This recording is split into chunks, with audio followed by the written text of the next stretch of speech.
والدال على الخير كفاعله. إنسان يشوف الشيء الطيب وينشره، لأن الدال على الخير كفاعله. أنت حتى أنت كأنك فعلت هذا الشيء، لك أجر عند الله سبحانه وتعالى. أي والله لك أجر عند الله سبحانه وتعالى.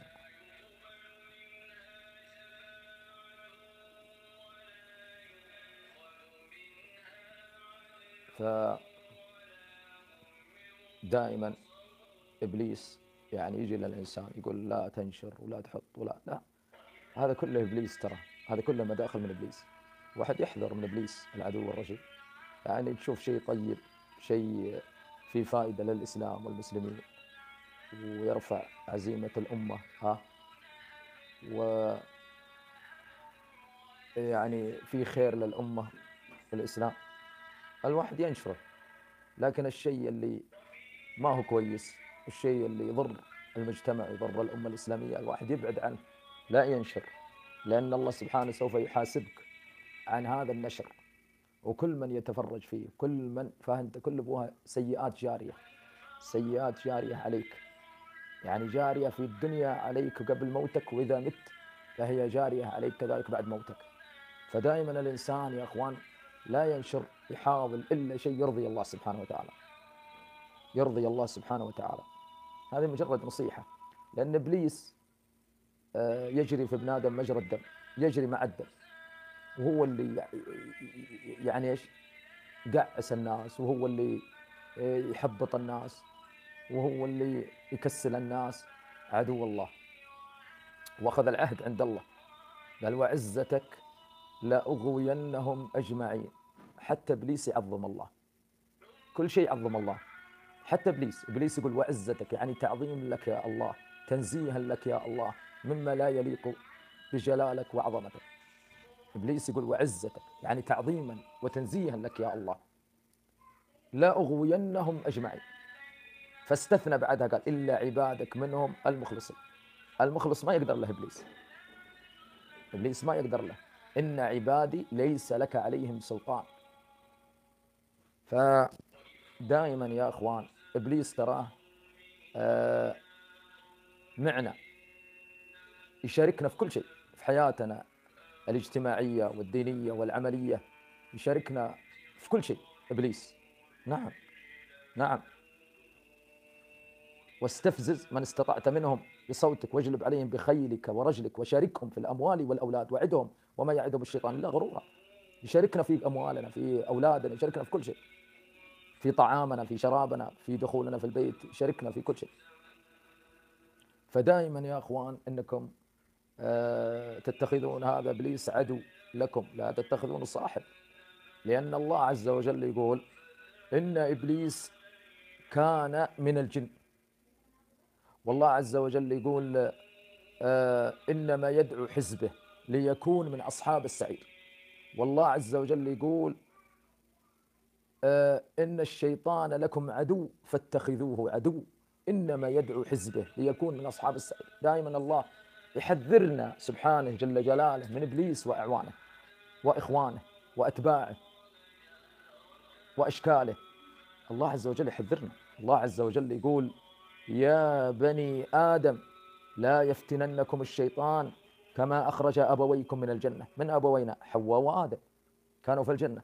لكن إبليس يعني وحكمة الله سبقت، يعني سبحان الله، لأن الله قال إني جاعل في الأرض خليفة. ف... فيا أخوان إبليس ما يريد لنا الخير، ما يريد لنا الخير، ما يريد لنا الخير. لازم نتعوذ منه دائما، ودائما إن نستغفر الله إذا أذنبنا، ونبعد عن المعاصي بقدر ما نستطع، لأن هذه مداخل إبليس يدخل علينا فيها المعاصي والذنوب والشرك والكفر بالله عز وجل وغيرها. هذا كله من إبليس، كله من إبليس هذا. نعم، والهوى والنفس، إبليس والهوى والنفس.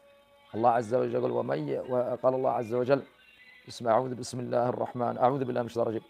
فإذا جاءت الطامة، يعني يوم القيامة، فإذا جاءت الطامة، يوم القيامة سماها الله طامة، وسماها صاخة، وسماها قارعة، من أسماء القيامة.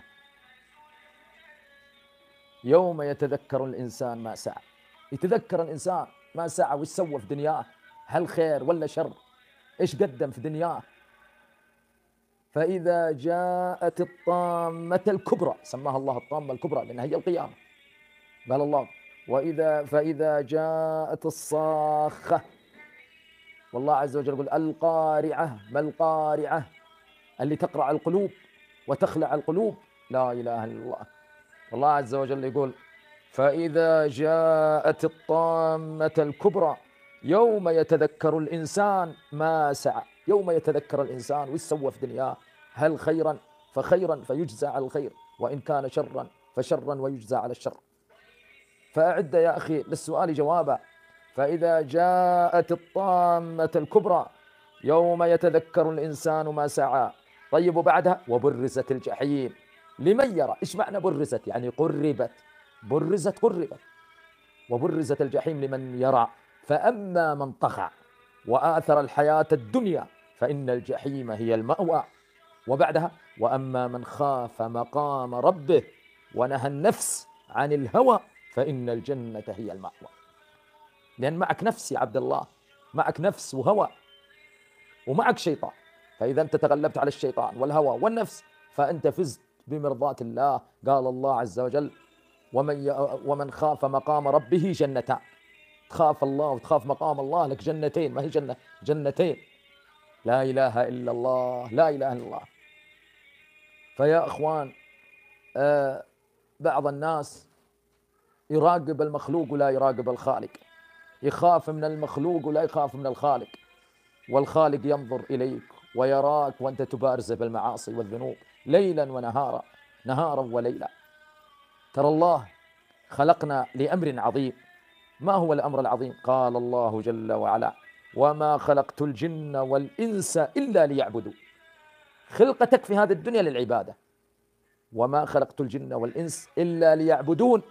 جن وإنس إلا ليعبدون. وما خلقت الجن والإنس إلا ليعبدون ما أريد منهم من رزق وما أريد أن يطعمون إن الله هو الرزاق ذو القوة المتين.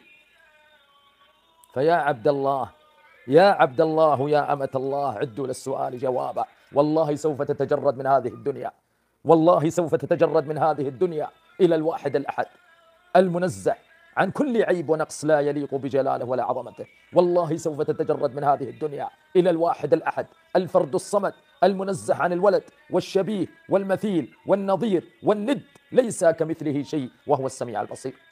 لا يشاركه أحد لا في ملكه ولا في عبادته، لا ملك مقرب من الملائكة ولا نبي مرسل من المرسلين. الواحد الأحد الفرد الصمد الذي لم يلد ولم يولد ولم يكن له كفوا أحد ولم يتخذ صاحبة ولا ولدا ولم يكن له في الملك شريك أحد.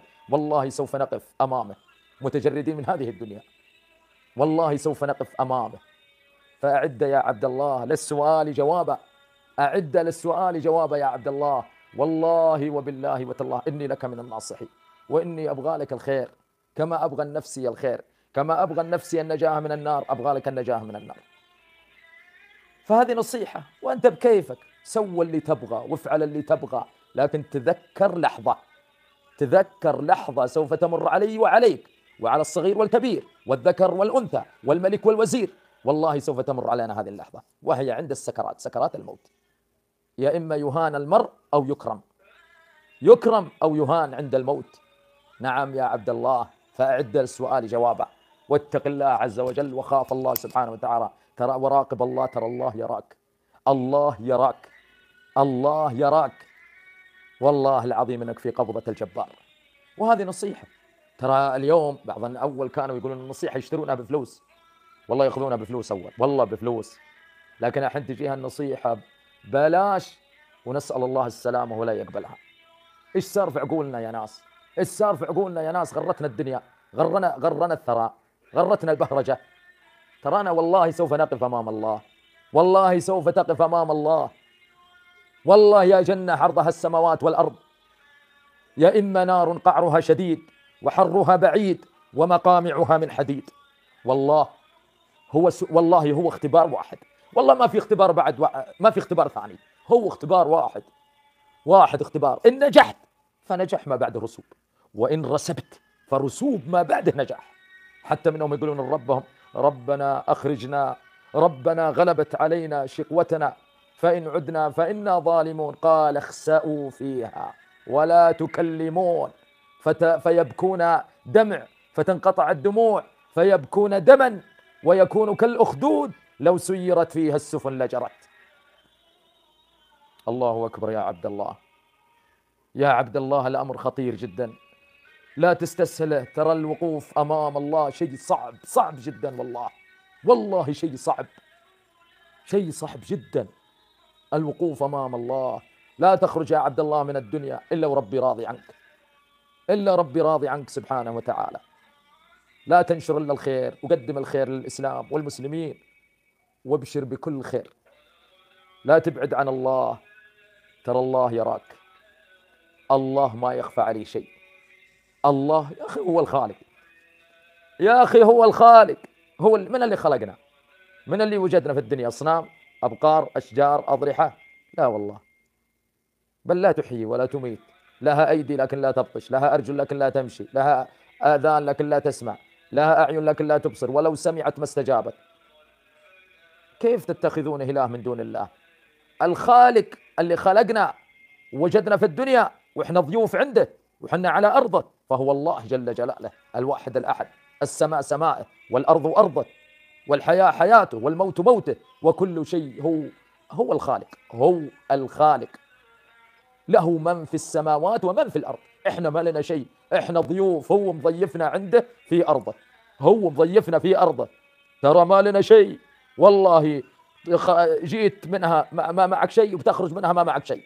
والله يمكن الكفن يتصدقون عليك صدقة فيه، والله العظيم، ورب الكعبة يمكن الكفن يتصدقون عليك صدقة، وهذا حصل والله.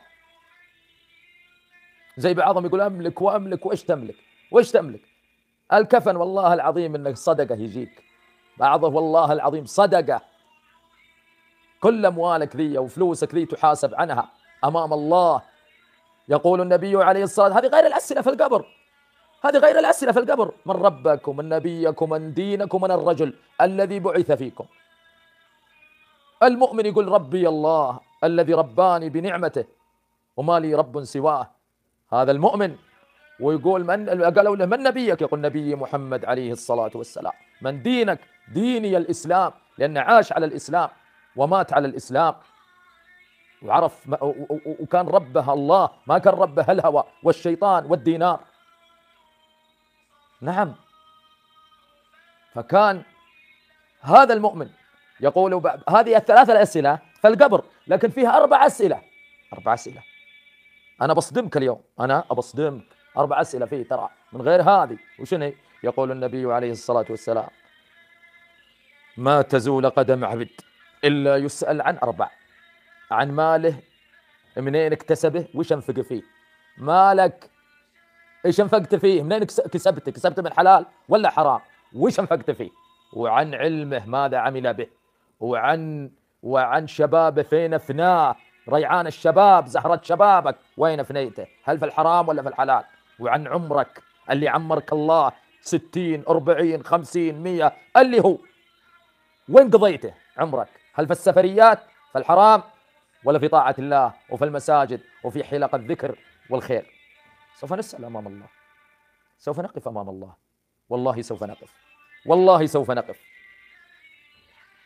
فيا أخوان انتبهوا لأنفسكم، ترى وراكم مشوار طويل، وراكم مشوار طويل، والله وراكم مشوار طويل، وراكم سكرات موت، وراكم قبر، وراكم حشر ونشر وتطاير صحف ورجحان موازين، ويوم ينصب الجسر على متن جهنم أدق من الشعرة وحد من السيف وأروغ من الثعلب وأحر من الجمر، وفي هناك قنطرة ينقى ويصفى وينظر سبيله، يا إما إلى جنة عرضها السماوات والأرض نسأل الله من فضله، وإما إلى نار قعرها شديد وحرها بعيد ومقامعها من حديد والكلاليب حواليها، منهم مكرفس ومنهم مسلم ومنهم مخدوش. فبعضهم نوره كإبهامه، وبعضهم نوره كالبرق، وبعضهم نوره كالرجل، وبعضهم نوره مع يعني كالبرق وكالطرف، وبعضهم ما مع نور. ما معه نور، وهم المنافقون المشركون الكفار، يطفي نورهم، يطفي نورهم. حتى منهم يجون يمشون فيقولون ينادون ربهم: يا رب لما بطأت بنا؟ قال: لم أبطئ بك، إنما بطأ بك حملك، ثم تخطفه الكلاليب فتهوي في جهنم. فالأمر خطير يا أخوان، هذه مجرد نصيحة، والله إني أبى لكم الخير زي ما أبغى لنفسي والله، وأسأل الله أن ينفع بها الإسلام والمسلمين. وجزاء الله خير اليوتيوب أتاحوا لنا هذا البث.